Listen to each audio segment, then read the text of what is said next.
Good afternoon. We will now look at mediation, which is an alternative dispute resolution mechanism. In addition, we have other mechanisms like arbitration and negotiation, and in certain disputes, we have conciliation. Now, this is just a brief introduction of myself. I am a former associate professor and research fellow who was attached to the Faculty of Law for more than 3 decades. My teaching has been in construction law, arbitration, alternative dispute resolution, land law, conveyancing practices, and public procurement law.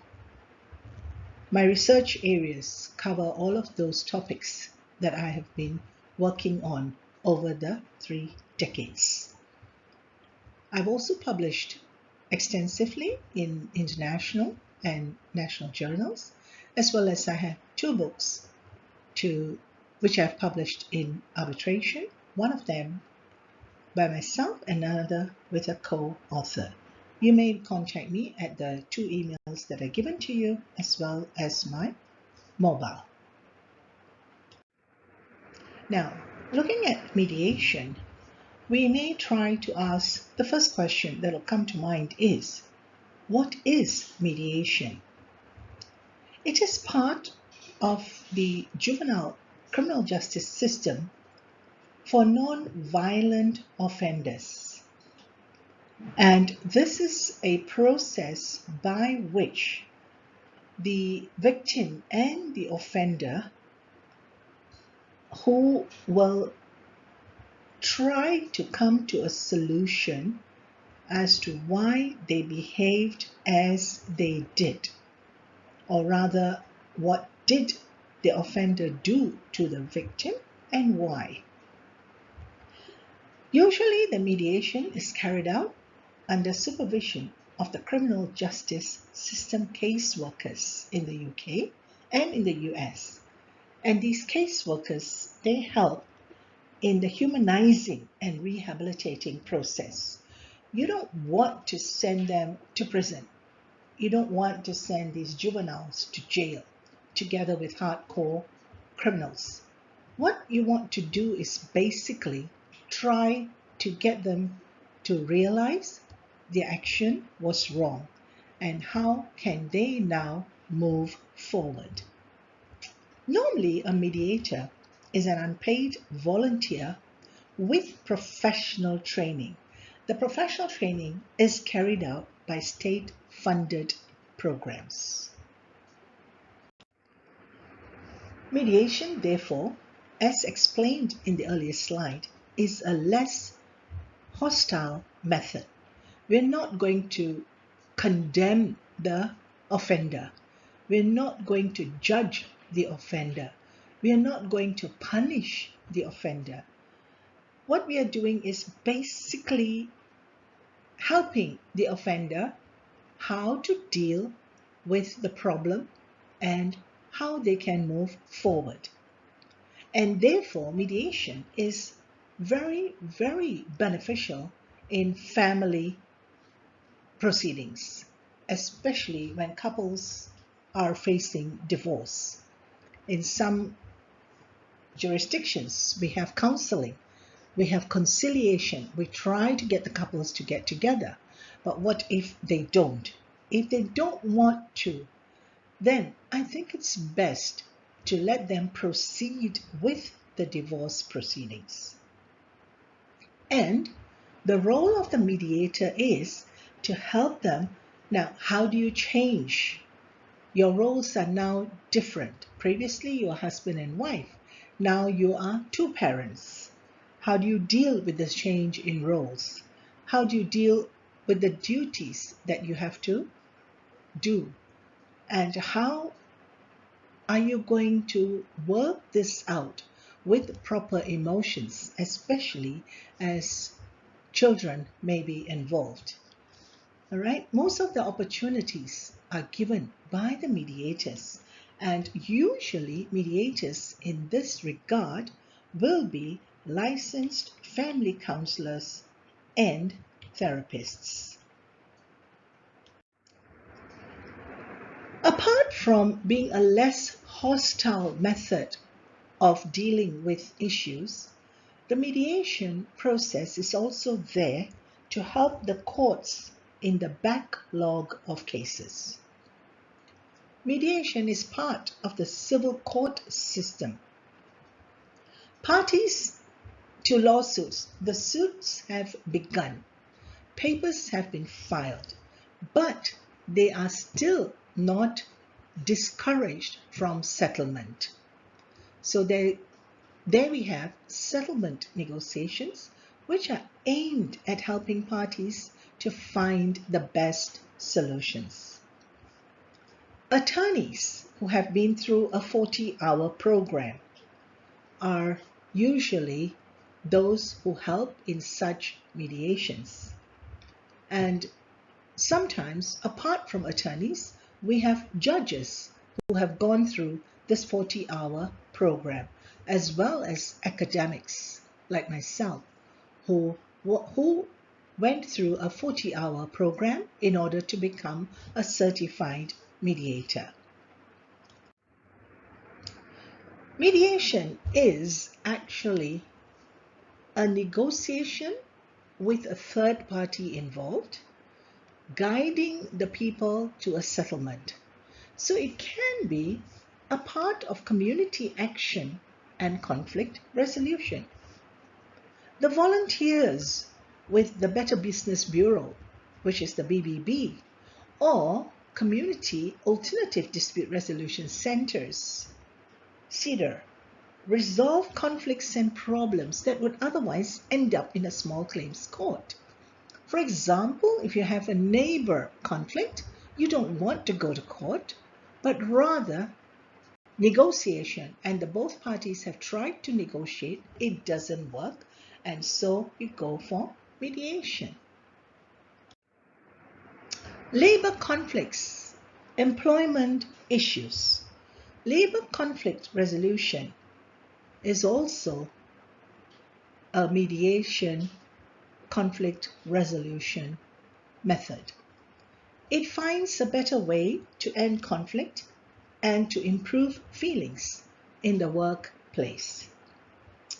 One of the ways is to help to get to the bottom line of what it is that is irking the other party and to find compromise without fighting.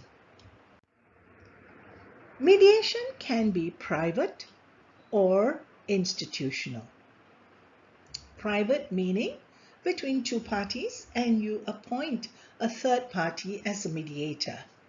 But you also have institutional mediation. This will be in grievance procedures. For example, in the human resource, the university will have a human resource department, and that department will aim to resolve conflict and to improve communication between the employees. We also have mediation in hospitals, as between patients, hospitals and patients. If there is a dispute between a doctor and a patient, or a nurse and a patient, or a nurse and a doctor, we can have mediation. Insurance companies and insured people. This is another area where mediation can play an important part. And also, not finally, but another of the mediation resolution schemes are used by banks and customers.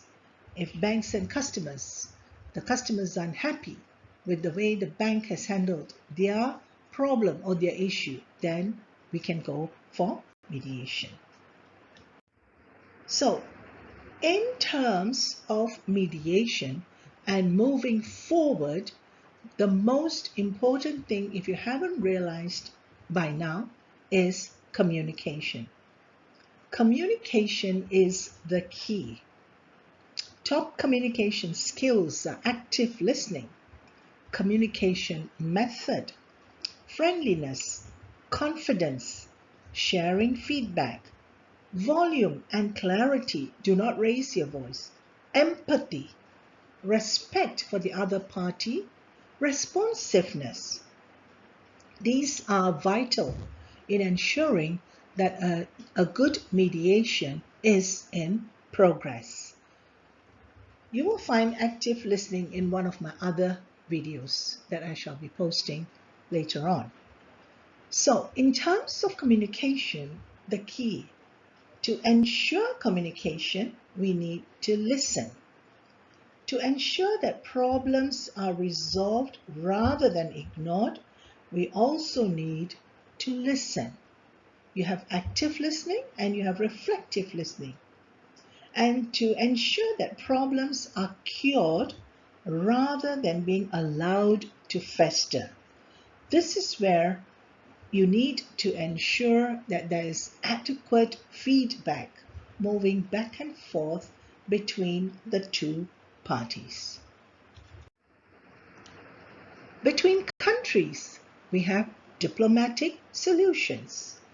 We want to stop countries from going to war, and therefore we have diplomats and we have professional mediators who will prevent or try to prevent countries from going to war, or if the countries are already at war, to find peace, to move towards peacemaking.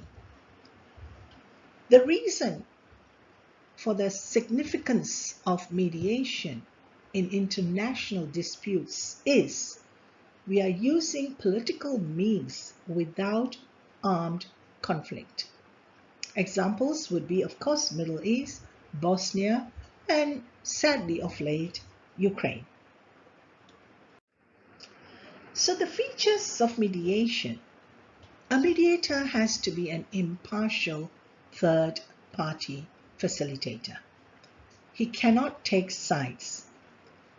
And as a third party who is impartial, he protects the integrity of the proceedings. He ensures there is good faith on the part of the parties. And this is where, because a mediator is allowed to split parties into two different rooms called caucus sessions. So that we have the presence of the parties. And also the site or the venue selected for the mediation has to be a neutral site. So, summary of mediation. What is mediation in a nutshell? It is an alternative to the formal justice system, not a part of it, conducted by real human beings. Now, the thing is, why we are talking about real human beings is because the mediator is empathetic. He can listen to what the parties want, whether it is said in words or body language. It is something, the process of mediation is something better and more accessible to the lay person. It is less adversarial. Mediator is not judgmental. He's not an arbitrator. He's not an adjudicator. He's merely a facilitator. It's less expensive and less time consuming. Normally, we would want mediations to be completed in a day or two. And more likely, it is likely to produce an outcome that matches the interests of the disputants. So that is all we have today as an introduction to mediation. Thank you.